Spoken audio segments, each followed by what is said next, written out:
Hello everyone. Welcome back to another episode of our JustNoMil. In today's episode, MIL wants to choose the house we buy. MIL changed since we had baby.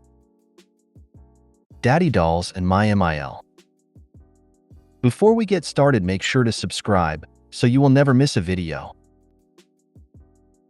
So let's get started. MIL wants to choose the house we buy. Hi everyone. My MIL is extremely intrusive in our house hunting process. Her involvement includes lengthy daily calls, messages, and daily unannounced visits, during which she pushes her views on what she thinks we should buy, especially properties near hers or ones that stretch our financial limits. She has gone as far as creating a chat with the three of us where she project manages our house hunting process. But the worst part is that she attends inspections without telling us, often appears at properties we're interested in under the guise of helping, talks to the agents, etc. For context, she has no idea about real estate, except she claims she was an assistant to real estate agent for a few months over 20 years ago. She is the only boomer I know who managed to lose money on a property where anyone else has made X10/20 profit. Also, we're supporting her financially, not the other way around. The problem is that because she is always around or on the phone to my husband, we have little to no time to discuss as a couple. Also, I always feel like she dismisses my preferences and she brainwashes my husband to endorse properties she likes. I brought up the topic with my husband, but he sees her behavior as simply enthusiastic and helpful. How do I get the message across the line? You know you have a husband problem here. This may take telling him point blank that you will not continue house hunting with him until he tells her to back off. The rules need to be that the two of you will sit down together and talk about what is important to each of you individually and together. Then the two of you will sit down with an agent, if you're using one, to help you find a house. His mother will be forbidden from talking to agents on your behalf or showing up at inspections, etc. The two of you together will tell her when a house has been chosen. If he won't agree to that, then no house will be purchased. Period. Currently, you're the other woman in your relationship. I wouldn't even think about house hunting until your husband realizes he's married to you and not his mother. This is beyond overstepping, but it's not just a MIL problem. It's a serious problem. Have your husband read this?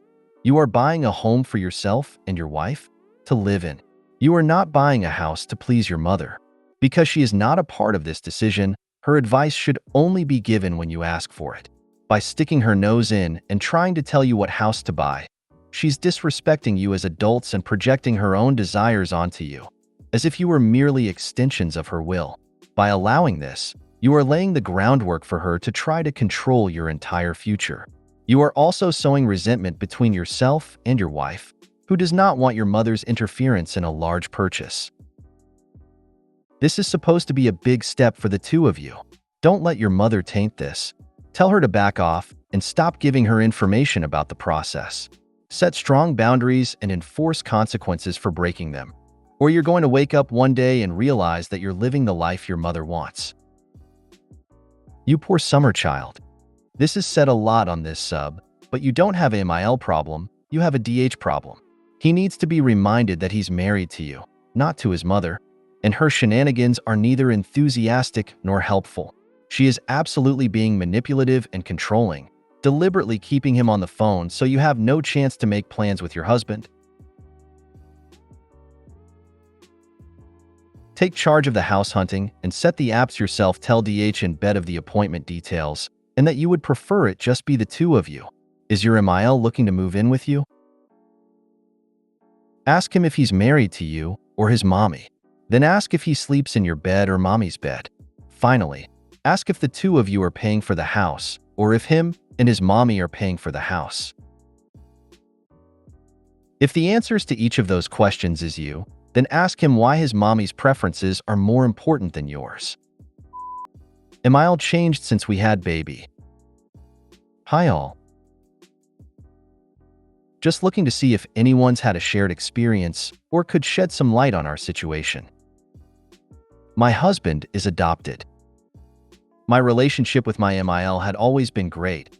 Both in-laws were amazing people, offering to help out during my pregnancy, spoke about helping out with our baby when he arrived, offered to help set him up his first bank account and all sorts until he actually arrived. Shortly after we had our baby, they adopted a rescue dog who was advertised as not being safe around children under 4, so it made things a bit difficult in visiting them.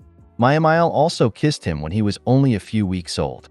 We both had set firm no-kissing boundaries until we were ready, yet she still kissed him. I did get worried as she is very prone to cold sores and it was the middle of winter. We were worried about flu season and having a newborn, so my husband reaffirmed the boundaries with her. As time went on, my MIL was hardly around, and on the rare occasion they did come over, we were expected to cater to her needs.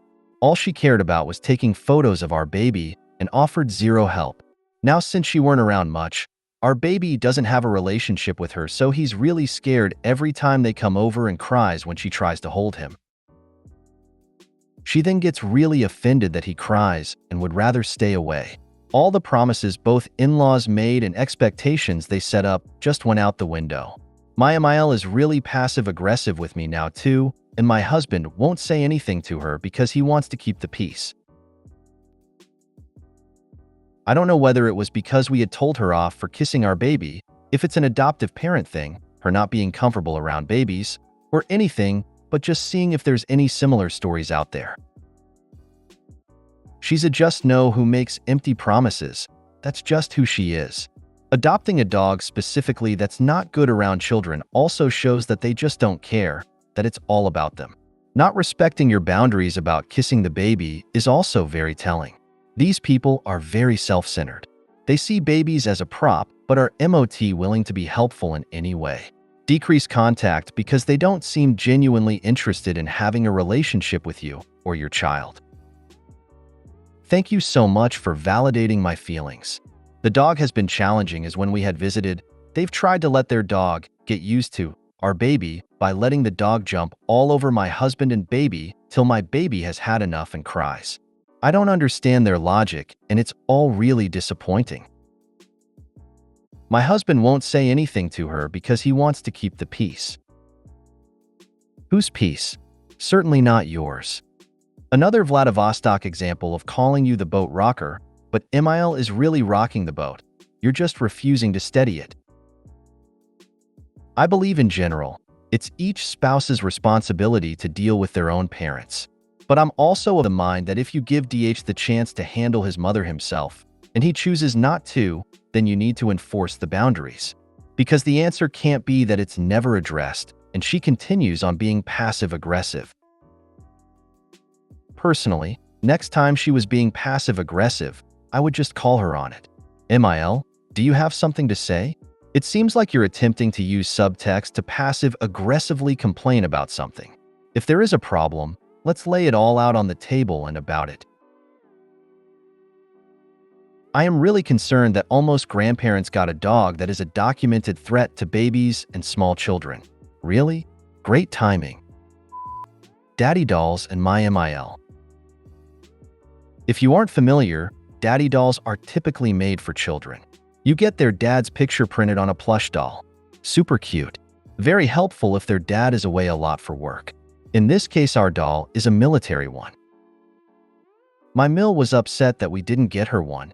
My husband thought she was joking, but she wasn't. She wanted a doll version of her son. Everyone thought it was cringe back then. ESP my husband. They aren't super close, and she usually reaches out just to hope for some drama or the latest scoop. Not sure if that's a weighing factor. Is it cringe? Did we deprive her? What was she going to do with the doll? Super curious what the people of Reddit think. Won't hurt my feelings as my husband ultimately shot down the idea and I support that decision. My MIL plays The Sims. She made a sim of my husband with a wife that looked eerily close to her. Not to mention, she used to kiss him on the lips. It's not a big deal if families do it, but she only kissed my husband and not her daughter. He didn't think it was weird until I pointed it out. That's a new level. My MIL plays Sims too. Now I'm curious about the characters. LOL, my active duty husband would die of cringe if his mom asked him for one of those. So would mine, and he's only reserves haha. His sister and parents have so much army merch, and it makes him cringe. She is old enough if she wants one, she can jolly well order it herself. Creepy though. As a mom with a grown son, I read this and threw up in my mouth. YUCK. I don't think she actually wanted the doll. She just wanted an excuse to create drama. If you made it to the end of the video, thanks for watching. Don't forget to like, subscribe and share, and we will see you in the next video.